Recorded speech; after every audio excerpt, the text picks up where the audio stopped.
Hey y'all, Mike with Cardboard Kingdom. Welcome back to another Disney Lorcana video. Today we've got some cards that are going absolutely crazy in terms of price. We're going to take a look at Fabled. We've got some Iconics for sale on eBay, which is interesting. And then I want to talk about and show off some cards that I picked up at Collecticon this weekend and just talk through that whole experience in terms of like Lorcana within Collecticon. So more of that here at the end of the video. For now, let's get into the price movement. Jasmine, Steady Strategist, Enchanted from Reign of Jafar. Currently up to $300, $4 there. Lowest on the market. There are only 2 copies on the market whatsoever, $450 being the second listing. Obviously, this card is not a $450 card, a $300 card. You can see it had quite a few listings here, but they are essentially all gone. Up to $153 looks like was the peak. As of yesterday, those were all bought out, and now the lowest on the market is $304. So this is very interesting because Reign of Jafar is obviously the newest set, and it's very rare to see a newer set like this have a card that's been bought out to this degree. What I will say is with Reign of Jafar, it's been rumored that the print run was a little bit tighter with that set, and therefore maybe there's just not as many Enchanteds out there. I think that in the current world we're in, where we haven't had a ton of the current meta, right, with rotations coming with Fabled, people are starting to build decks for the future, not so much, in terms of like the Infinity meta. And we haven't really seen what decks stand out there at an official competitive capacity, but it's clear that people think Jasmine Steady Strategist is going to be a mainstay in kind of this blue-steel ally deck going into the format without removal, very aggro. Obviously, she's refilling your hand, so there's a lot of things she does very well, but it's interesting to see her price already this high and the buyouts already taking place, and with the fact that not a single tournament has happened in terms of like a Fabled rotation core constructed format. We don't have anything to base this off of, but people are clearly putting their money on Jasmine in terms of her being a staple. I love the art. I love the card. Jasmine, or Aladdin, is actually the second most printed IP within Lorcana, which I love as a 90s kid. I absolutely love the movies. And I think that card is just really, really cool. When you look at everything that's going on, I think it's a beautiful card. Quick side note, at Collecticon, like that, like there's so many different like Pokemon alt arts at this point, and just chase cards, art rares, etc. Like there was definitely, it's Pokemon at Collecticon, right? That there's like subsections of Magic, One Piece, Lorcana, whatever. But whenever I came across a vendor who had the Lorcana, like I could easily tell where it was at. It was just, the enchanted foils really pop. But nevertheless, Jasmine Steady Strategist up at $300. I would not pay $300 for this particular card. I think that it will come down. Better times are ahead. But right now we are, it's just crazy to see already, like pure speculation. She's at the top of the set, which is crazy. So Jasmine Steady Strategist up at $300. Another card that is running here, not on the Enchanted version, but from the first chapter, John Silver Alien Pirate, a card that for the longest time you could get for $1. A first chapter legendary for $1, $1.69. Or this one even has as low as 32 cents. I'm sure there was a nice little shipping fee on there as well, but you can see this up into the right trend. Lowest on the market right now for a near mint copy is $12.40. So kind of a nice little 12x there, not bad, going from $1 to 12. We look at a cold foil version of this card, you're looking at about $22, $23. So John Silver Alien Pirate getting some love, obviously being reprinted and Fabled as well. So should you be able to get your hands on any Fabled, this will be one of the reprints that is in that particular box. But yeah, Alien Pirate seeing quite a bit of love here for the Emerald players. Another one that's doing good, Mulan Elite Archer. Once again, you can see she's available for $1.75 on the low end. Lowest on the market right now is about $5.30 roughly, whenever you account for shipping.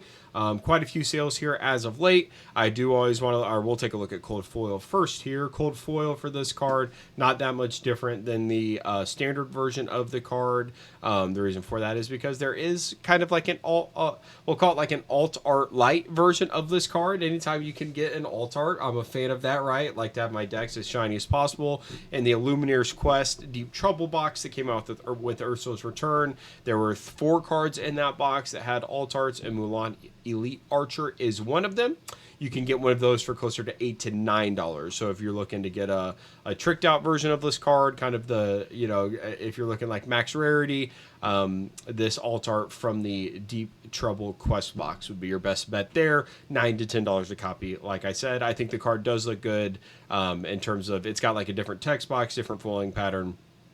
Nothing too crazy though, in terms of if you want to just get the regular one. Wouldn't fault you for that.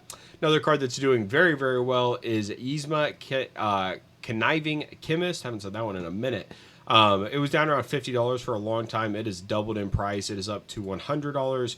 Quite a few sales here as of late. When you look back to the kind of 18th on the last week, there's been a lot of movement upward. Even a couple graded copies. PSA 10, PSA 9. My guess is that PSA 9 is getting cracked out and getting put into a deck, given the fact that the cheapest copy on the market is $100 right now. So once again, people, as we get into, we're coming up on a very interesting and fun time in the market for where we get the new set with Fabled, but also we're getting a ton of competitive events coming up. Primarily third-party events, but these are really what give the Lorcana market a lot of like liquidity, and we see some massive price swings and things like that. And in a market like Pokemon, like it's very collector focused and collector driven. That is just not the case here within Disney Lorcana, and so these big competitive events, if a card overperforms or underperforms, or someone comes out of nowhere and puts together this very unique deck that was not on the radar and it does very well, like these prices can just go insane overnight, right? Like the John Silver Alien Pirate, it was available for less than $1 in some cases just a few weeks ago. Now it's over $12 a card, and that stuff happens time and time again in Disney Lorcana, and it is usually off the back of these big tournaments. So we have organizations like Inc., like PPG, like Southside Gaming. We even have a DLC event coming up where a lot of these kind of like Fabled events, as we get into this new format, are really going to start to take shape with the meta, what's good and what's bad, and then that's going to send a ton of chaos into the market as it relates to liquidity and people picking up cards, which will be a ton of fun. I've had a lot of fun lately just buying collections and just setting them to the side in terms of like some of the playable cards, because so many people felt very burned by the rotation news.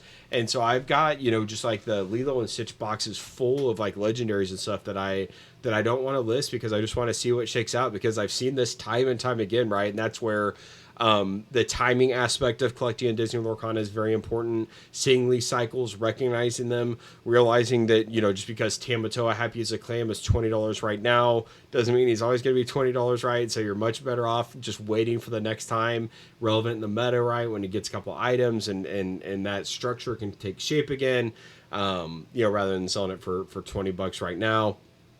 I'm a massive fan of just sticking around Lorcana for as long as you can, right? I think if you buy what you like, you stick around, you stay engaged. I think that it's a very fun and can be a very profitable place to be, in my personal opinion. Now, hopping over to some Fabled madness here, we do have an Iconic for sale. We'll take a look through the pictures here really quick. They have some good angles on it where you can see kind of some of the texturing hitting the light just right. The card looks awesome. It's the Mickey Mouse Brave Little Prince subtitle. And you can see the custom lore signs on the foiling down there in the bottom going up throughout the card. It looks tremendous. So someone, I believe, did it say they're in Italy? I can't remember. Oh, Canada. They're in Canada. So they've already pulled it. It said in the description, I think it said from pack to sleeve. So this seller is saying they pulled it themselves. They have it for sale. So congrats to them for pulling this bad boy. And they're asking for $2,893 US or $4,000 Canadian. And there's a Reddit post. I'm like, is this overpriced? Is this underpriced? What's going on? Obviously, I would, the market would say that it's overpriced because it's been for sale for a few days now. Not a single person has bid on it. Now, obviously, this seller, it is open to offers. My guess is that they've gotten a ton of offers. It says one active. I'm sure they've gotten plenty of offers, but they have not close enough to pull the trigger. No one's willing to pay the buy it now of $4,000 or $4,000 Canadian. With that being said, I think that look, this could be extremely overpriced. There is a world where it's also extremely underpriced, and we just don't know what the pull rate for these cards are yet. When you think about like they've stated that it's harder than Enchanteds, right? So we know that Iconics are harder than Enchanteds. But when you think about the depth of Enchanteds, most sets have anywhere between 12 to 15 Enchanteds. When you think about the 1 in 96 pull rate, and then you apply it to the fact that there's 12 or there's 15 different options of these cards that could be in that given slot, that really puts the odds of pulling any given Enchanted incredibly low. Much lower than even the 1 in 96, right? You've got to pull 1 of 12 or 1 of 15 of the 1 of 96, and your percentages just are minimal at that point.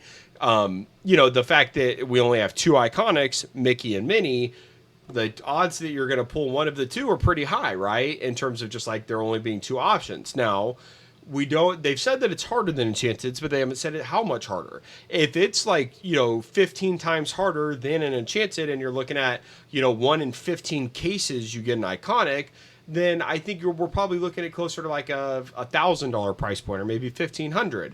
If it's 1 in 50 cases, then a price like this might make sense, right? It just completely depends on how much is really available and how often these cards are getting pulled. I'm very interested to see how many of these continue to hit the market. I think overall, it's very, very exciting to have a high-end chase card like this coming out of the pack. I personally think that I think $1,000 is probably where I would be comfortable spending right now to acquire one of these. But there's a world where, look, if these are only, if a regular Enchanted is 1 in 4 boxes, essentially, if these are like 1 in 8 or 1 in 12, I think a price point around like $400 to $500 makes complete sense. So I think there's just not enough known right now in terms of the pull rate and how often we're going to see these to really attribute a fair market value. There's a world where, and I lean to the side that 4,000 Canadian is way too much.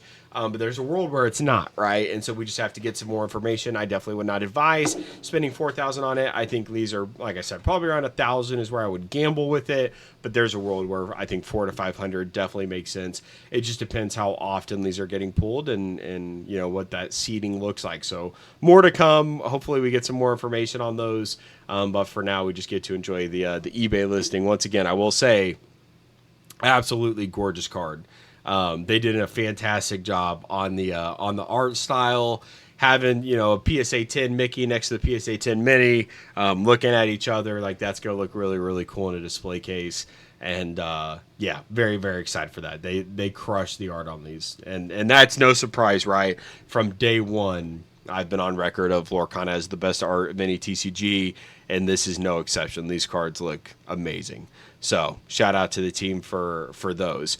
Some Fabled allocation concerns. My LGS was at Collecticon, talked to them at length, and they still have zero clue how much Fabled they're getting. They've had it listed on their website for weeks. They've never updated the quantity, and they just simply don't have any clue what they're going to be getting. I guess when the Ravensburger Play Hub came out, you used to be able to source Lorcana from any different distributor you wanted. When RPH was released, for whatever reason, they limited you to 1 distributor per LGS, and so therefore you can't source as much as maybe you used to for a card shop like mine that was sourcing from multiple distributors and selling out every set.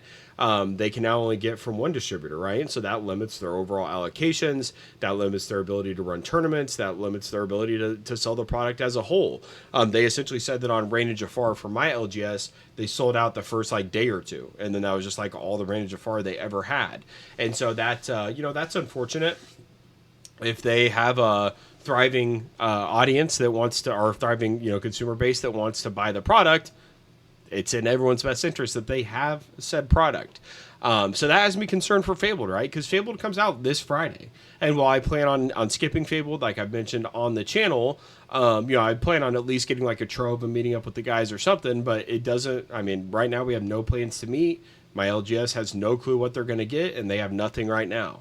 And so that, that's not great. Now, I guess there's multiple waves that are going to be coming. Apparently, they had some shipping issues or something, and so they're going to kind of supply the LGSs hopefully with enough this week to run pre-release events and some sealed stuff, and then Wave 2 will come where they'll have more for sale and things like that. But I just, in a world where Ravensburger very much prioritizes the LGSs as a route to selling, which I appreciate as a customer, and if I put my shoes, if I put on the shoes of the LGS, I like the idea that like these online, LGSs like Rudy, they can't get allocated Lorcana because they do not have a physical LGS actually play the game. I think that's the right way to do it.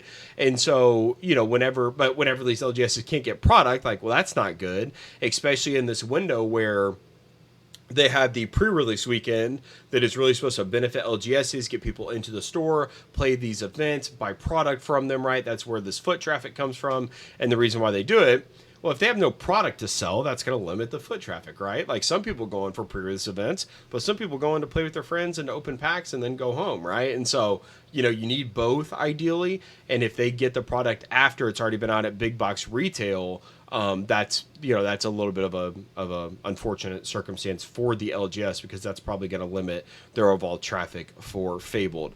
I'm very interested to see. There's been a lot of rumors online about decreased print runs and things like that. I'll be very interested to see how they handle Fabled because some of these like Iconics, for example, or even some of the Enchanteds. We just looked at that Jasmine from Raina Jafar. Like that card's already a $350 card now. It just went through a buyout, right, and it's going to come back down. But that does speak to the just lack of overall Jasmines on the market, right? I mean, it got bought out because there's just not that many for sale. And that's a brand new set, right? And so if they had the shipping issues and we've got Wave 1 coming of Fabled, if that is a super small wave, well, it's going to be bought out immediately, right? And then do they do another print run? And if so, how much damage or what can that really do to the prices on the market? Like, it's just going to be interesting to see how they played this one out in particular because it's a very different dynamic than what they've had in the past. And so I'm very interested to see how this shakes out because there is a world where the Enchanteds for Fabled do great. The Iconics for Fabled do great. The expected value of the boxes is super high, and you just can't even get your hands on boxes to open them, right? And so then we're going to get kind of like a scalper situation a little bit where the set was made to be kind of like, rotation, new people come into the game, 80% reprints, whatever. But if all of these Iconics and Epics and Enchanteds are holding a premium or, at least a good portion of them, well then, that's going to keep the boxes very, very high. And even some of the playable cards like Dumbo and Scar are going to do very well as well. So there's a lot going on in Fabled. And so I'm just very interested to see what the price dynamics of the sealed products look like because there's a world where I think these things could run dramatically, just kind of depending on how much they print, right? Obviously, that's always the key to like box performance, but I'm very much I do not agree with the idea that you need a strong box price to equal success. I always point to this example of in 2024. I have an eBay order where I bought Paradox Rift booster boxes for $69 a box on eBay. Like that was like a year ago. And that's insane now, right? I'm at Collecticon with all these, these Pokemon boxes like Team Up. A Team Up booster box last year was $2,000. It is now, or maybe early 2024 was $2,000 at my LGS. $2,000 for a Team Up box. That box is now over $9,000, I guess. Like, absolutely insanity what's going on there. But I simply say the Paradox Rift example to say like MSRP for a Pokemon box is supposed to be like $159 or whatever. Obviously in today's world we're much past that, but a year ago you could get Paradox Rift for $69 or $79. Like that wasn't a thing. And so, but was Pokemon doing bad at that point? No, they were selling a ton of product. So I just don't think I don't think you have to have a box price that's doing amazing. I get the secondary aspects of the cards going up in price and boxes going up in price. Like, that's good, right? I'm a collector. I'm not going to sit here and say I don't want that. But I just, I'm interested to see just overall, to bring it back home, interested to see what the box dynamics look like for Fabled. Because, like I said, I mean, at this point, like, I don't plan on getting any, but if I wanted to get a bunch of cases, it doesn't even look like I could. And so, that's not ideal considering the product comes out here in 4 days. So that is it on Fabled. We're going to hop over. I'm going to switch my screen. We're going to hop over to talk about Collecticon and the cards that I picked up, and then we'll get out of here. So be right back. All right, getting into some of the pickups this weekend. I don't have all of them. I'd already put some away in binders and whatnot, but these are the shiny ones. The ones that are not shown will be like promos. Like I got some Aladdin Intrepid Commander promos. Can't remember, whatever one. I think it was like set 7 promo. Got some Kristoff promos. Just a bunch of like regular promos. Nothing too crazy, but these are the Enchanted and stuff like that I got. So first and foremost, I did get a Double Sword Genie, and I actually wanted to take a second and show you guys the difference. So if you're familiar with Lorcana, the first chapter has had multiple print runs, right? And as a collector, and you know, a lot of the fundamentals I talk about on this channel is you want to have the oldest version of, you know, of a card when you can. Well, the thing about Lorcana is they intentionally did not like change dates or implement dates or anything like that on cards to be able to tell the difference. So for a first run Elsa Spirit of Winter Enchanted versus a third run Spirit of Winter Enchanted Elsa, you can't really tell the difference. There's, you know, sometimes you can tell via colors and ink and things like that, but there's no recognizable way to tell the difference and make it repeatable. And so therefore grading companies do not recognize different print runs for Lorcana. An Enchanted Elsa Spirit of Winter is an Enchanted Elsa Spirit of Winter. The one card right now that you can tell the difference as it relates to first chapter Enchanteds is the Genie. So if you look up here on the top of the Genie's hand, this guy and his swords, you'll see 2 different swords there. You'll see the one right by my thumb, and then there's a shadow of one above it. In the that's the first print run. It's called a, you know, you could call it a double sword error, or, you know, whatever. It's essentially the 2-sword Genie. Subsequent print runs only had 1, so it doesn't have the shadow, and this is how it was intended. So when you look it up on the companion app, the Lorcana companion app, you're going to see this version, but we know that the original version of the card actually had that shadow error above the sword. And so it's a double sword Genie. So the cool thing about Collecticon is a lot of the vendors that sell Lorcana aren't that familiar with it. And obviously these guys are dealing in Pokemon 99% of the time. So their other inventory, they just don't have as much knowledge. They're not as up on the game. And so there's arbitrage to be had there. So they had it listed at 90.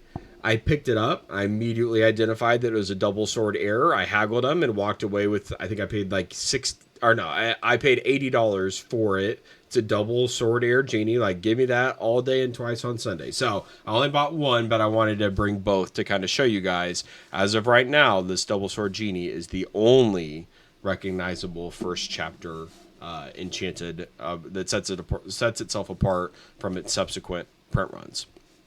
We picked up a Mirabelle Madrigal set champ Enchanted. I just, you know, these set champs cards, like, they're some of the most underappreciated cards in all of Disney Lorcana. I mean, like, this card is so awesome. It's so aesthetically pleasing. It's just a beautiful card. And, you know, people who play the game who won this card, they're essentially giving it away, in my opinion, right now, because it's just not that good in the game. But the card itself, like, is a great artistic masterpiece. And so for a collector like myself, I think I paid like $15 for this card. It's just like, yeah, like, it's a no-brainer. This card is awesome. And, you know, it's like someone had to spend a good amount of time to get this card. And it's like, it doesn't come out of a booster pack. You have to earn it. Like, I don't know, there's just so much going for these set champs cards, and they're so cheap right now. Like, I love them. I think they're just, in terms of, like, if you believe in the long-term collectability of Disney Lorcana, the set champs cards are where it's at. So, love that card. Absolutely amazing. Last but not least, we got a Cinder. We'll save the location for last, right? That's definitely the least enjoyable, but I did pick up a Cinderella Melody Weaver from Ursula's Return. Obviously, Ursula's Return Enchanteds are probably, I would say, from top to bottom, the worst set of Enchanteds.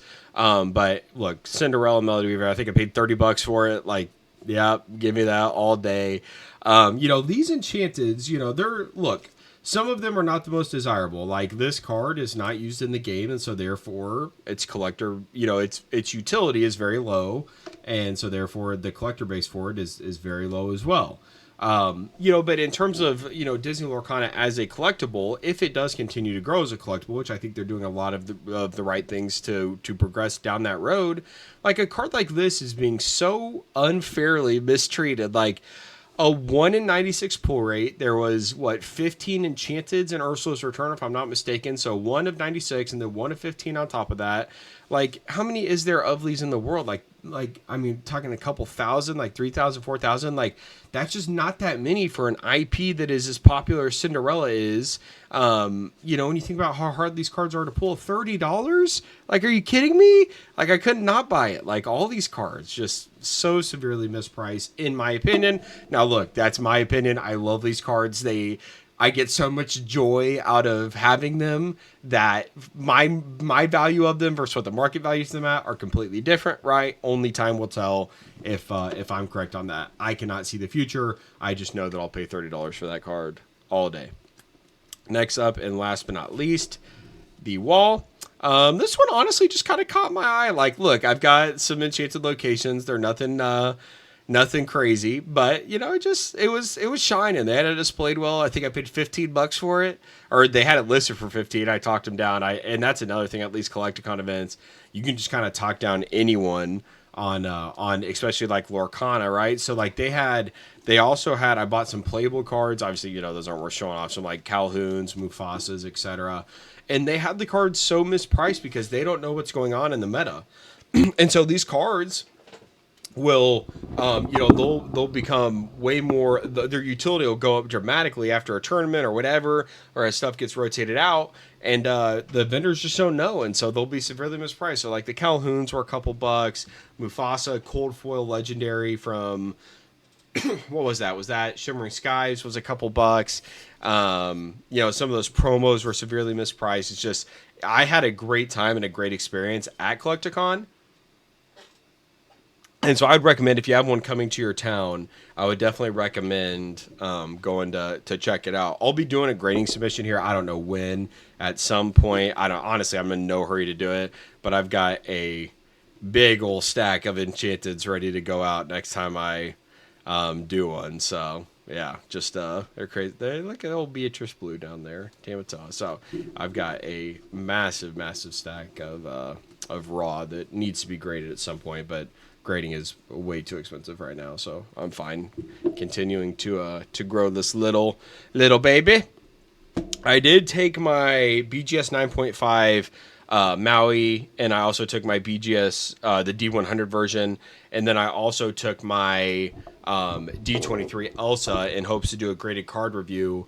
But it's been everything's so hot right now as it relates to cards and shiny cardboard that the only dealers were there, and they were gonna send off the cards to do the graded card review. They used to do them on site, and I just the people that were working there, they just didn't seem like they had a good process, and I did not feel comfortable handing off my Elsa to these people and hoping I got it back. So I opted out of it. So it's levitating next to me on the airtime display. It's still in the BGS 9.5 case. Honestly, the main reason for going was to get that baby regraded. I'm going to try and go for a BGS Pristine 10, and if I can't get that, then I'll get it cross-graded to a PSA 10. I have no doubt it'll get a PSA 10. But nevertheless, yeah, we're still in the 9.5 BGS case for now. But Collecticon overall, once again, if you can get to one, I would definitely recommend it. The Lorcana vendors, they're few and far between. It's, like I said, it's 95% Pokemon. There was very little sports. There was very little Lorcana. There was more One Piece than Lorcana for sure. There was more Magic than Lorcana for sure. But it's really just Pokemon and everything else. I was surprised at the amount of One Piece that they just had, kind of like, I don't know, binder fodder, I guess. Like a lot of dollar, one shiny One Piece card, $2, $3, $5. I didn't see a ton of really expensive One Piece cards, like Enchanted level. But there was a lot of more affordable shiny cards. So I don't know if those are good for decks or what kind of the reasoning is there. Obviously, I know they have the manga tier, which is kind of iconic in Lorcana. Didn't see any of those that I guess I don't really. I just know the one Luffy one. But yeah, saw plenty of One Piece, a lot of binder stuff. and then a few Lorcana vendors. World Class Cards was there. We didn't know that till after I left, and they had some promos and stuff that I maybe would have been able to haggle and get some good deals on, because no one really had good like challenge promos or anything like that. It was a lot of just like set Enchanteds, and you guys know that I'm definitely trying to when I can add to the collection. I want it to be, rarity is key in terms of things that I like, things that I enjoy. If I can get a rare card, then I try to do so, and there just wasn't that much of that there. But World's Class Cards has a lot of those cards, and they command the market on a lot of those cards. And so if I would have been able to haggle with them in person, I would have been much more likely to do business than hop in like a whatnot stream or anything like that. Like, that's just not my style. But nevertheless, so I'm sad I missed them, but it was, overall, it was a great event. Seeing all the cards, there were some awesome, Pokemon cards, and I just, I was blown away, some of these Pokemon cards, I've talked about this before, like, like pop reports on these cards, like the felt hat, or it's a Van Gogh Pikachu. Like, I think that there are over 50,000 PSA 10s last I looked for that card, for the Van Gogh Pikachu, or no, felt hat. I can't remember. I can't remember which one, if they're different, but yeah, it's like over 50,000. That card is like a $1,200 card right now. So many of the Pokemon cards and I've been selling a lot of Pokemon singles here lately. But I need to do a Pokemon submission, because some of these cards, like, a Charizard from 151 and a PSA 10 is like a $500 or $600 card right now. Like, just insanity. And there's so much Pokemon, and these cards are like not rare at all, but there's just so much demand that it doesn't matter. And I'm so interested. I wish I could see through like a, in a 5-year time frame, like, what does it look like? Are all these people now, do they really love Pokemon? Are they going to be around? Or are they just in it for the free tendies because every card you buy triples overnight? Like, I don't know. I'm so interested to see if it goes back to like the old era where it's just like, some nerds that liked it. And I'm, look, I don't think, truth be told, like, I don't think that's ever going to happen. But just the sheer amount of cards that were there, the sheer amount of people interested in Pokemon, like everyone carrying around their cases and everything, like, it was wild. Pokemon is just in a different stratosphere than everything. And like, I already knew that, but it's just, another just a reassuring point of like, my God, that brand as it relates to shiny cardboard is just the pinnacle. And there is no doubt about it. So, overall, Collecticon was definitely a success. Wish I would have found World Class cards before I left. There were some vendors there that had Lorcana that was just like extremely overpriced, and you could tell that they just like weren't really trying to sell it right, and that's their prerogative. If they want to bring a few Lorcana cards to maybe catch someone who doesn't really know what Lorcana is but gets intrigued and pays too much for a card, so be it. I did find one vendor, and we'll leave with this. They were savvy in my opinion. They had Lorcana on their banners. And so we walked up and asked if they, we looked and we couldn't find any Lorcana in their displays, and they had a big booth. And so we asked them like, hey, where's all your Lorcana? Where's, the Lorcana stuff? And the guy's like, I don't think we have any. And he asked his boss, he's like, hey, where's the Lorcana stuff at? And the guy was like, oh, we're not selling that, but buy anything they have. He's basically just like unlimited buy order on whatever they have, like buy everything they got. But they weren't selling any of it. And so I just thought that was interesting. Maybe he feels the same way I do in terms of the potential collectability of Disney Lorcana. I think is just unmatched. Some of these cards that, I feel like are, should be like treated like museum pieces or just simply are not. I will say on the high end they are, and that's what gives me, so much continued conviction. Look, there was some D23 promos there. 2022 D23, they weren't being given away by any means. Like, there was a raw Elsa there. I took a look at her. She was off-centered as can be. Definitely at best a 9, maybe an 8. They had $6,000 price tag on it. There were some PSA 10 Robin Hoods, Cruella de Vil, etc. They were not cheap. They were not giving them away. There was a massive premium on them. And so the higher end of stuff remains unfazed. And the cards that should be treated like they're in a museum. While I feel like Enchanted's, they're not that tier, but they're definitely undervalued right now. The cards like the D23, the challenge promos, etc. they're still being treated with a significant premium.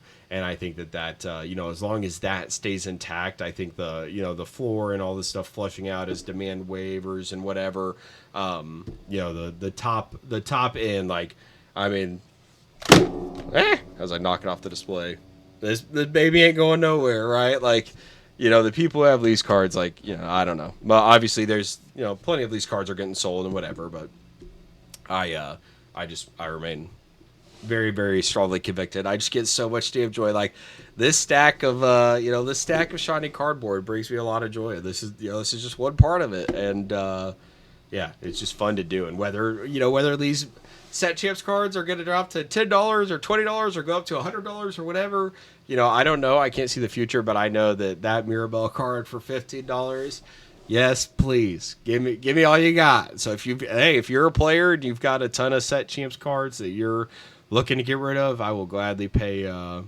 market rate. Take 10% off for fees or whatever, and I'll buy your whole collection. So if you made it this far, thank you very much for watching. You're a sicko like me. I appreciate you all, and we'll be back with another video soon.